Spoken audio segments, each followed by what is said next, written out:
तो राजा बलि ने जब यज्ञ कर ली, 99 यज्ञ पूरी हो गई, 100वां यज्ञ चल रहा है।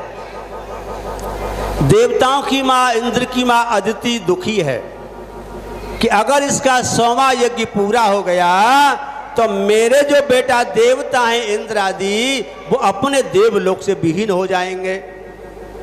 ऐसी माँ कौन है जो अपने बच्चन को दुख देख सके, चाहे कछु करना पड़े। क्या करें? तो आज भगवान नारायण की स्तुति करने लगी है। गोविंद हे नारायण, रक्षा करो, आप ही धर्म रक्षक हैं, आप मेरे देव, मेरे बेटाओं के और देवलोक की रक्षा करो। तो व्रत किया।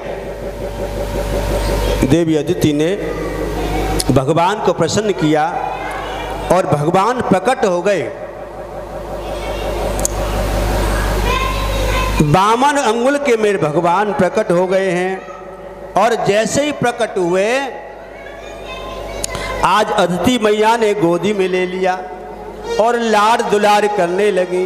भगवान बोले, मैया लाड़ दुलार करवे के लेने आयो में, वो आज्ञा दो। सभी देवता इकट्ठे हो गए।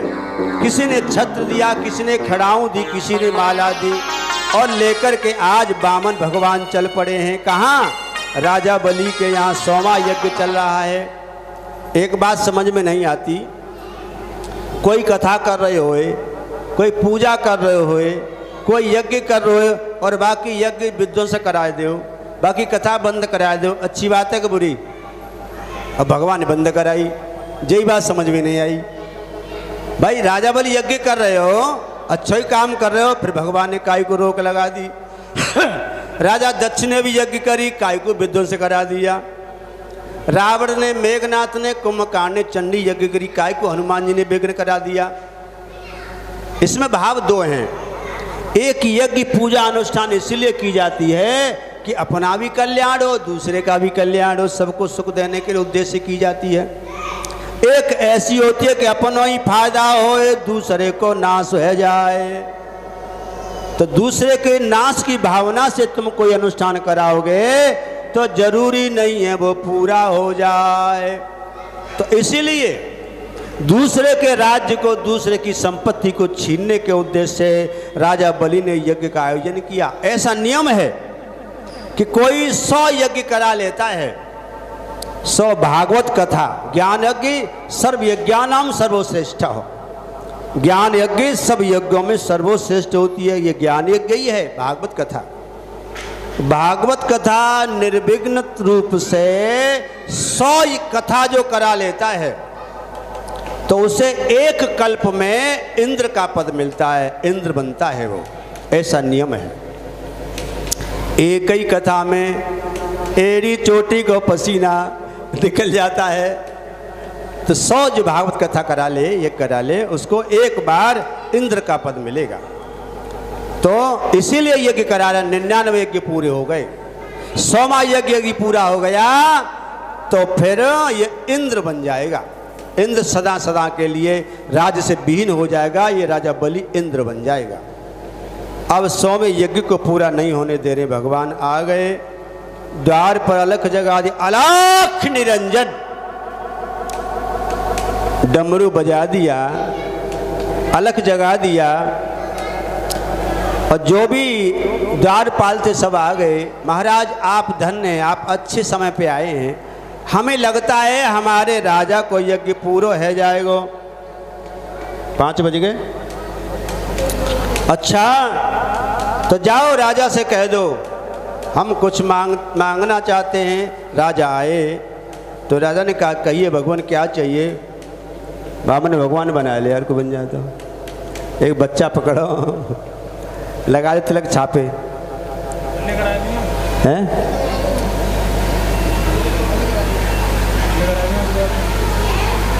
कल राम सीता के विवाह की सुंदर कथा और कल चौथा दिन है। अंत में 5 बज भी जाए, 6 भी बज सकते हैं। भाई भगवान कै बजे आए? कै बजे आए? 12 बजे आए। मैं तो 6 बजे ही कह रहा हूँ तुम्हारे लिए, और मैं तो और कंसेशन करवा रहे हूँ। 6 बज सकते हैं। कल मेरे गोविंद का प्राकट दिवस। Happy birthday to you Krishna मनेगा कल। कल के लिए सभी तैयारी करके आए, इस जगह को सजाएं फूलों से, गुब्बारों से। और कल लाला को जन्मदिन है, जे समझो तुम्हारे घर में तुम्हारे लाला को जन्मदिन है, ऐसी खुशी सब लेके आई हूँ। गोली, टॉफी, बिस्कुट, माखन, मिश्री लाला के लिए, ठीक है, गिफ्ट लेके आई हूँ बढ़िया बढ़िया। तो कल भगवान को जन्मदिन मनाएंगे, कृष्ण का प्राकट्य दिवस, और भगवान राम और सीता का पाणिग्रहण संस्कार होगा, विवाह संपन्न होगा, बधाई गवेगी, भामरें पड़ेंगे। और जब सब ये होता है तो और क्या होता है, छोरा छोरी को ब्याह हो तो क्या करते हो फिर उसमें, कन्यादान। तो कन्यादान लेते हैं, क्या देते हैं, देते हैं, तो आशीर्वाद लेते हैं, भेंट देते हैं। तो कल कन्यादान है, अच्छी अच्छी चीज ले आओ, बोले गोविंद भगवान की जय। ऐसी चीज ले आओ जाए सीता मैया पहन सके।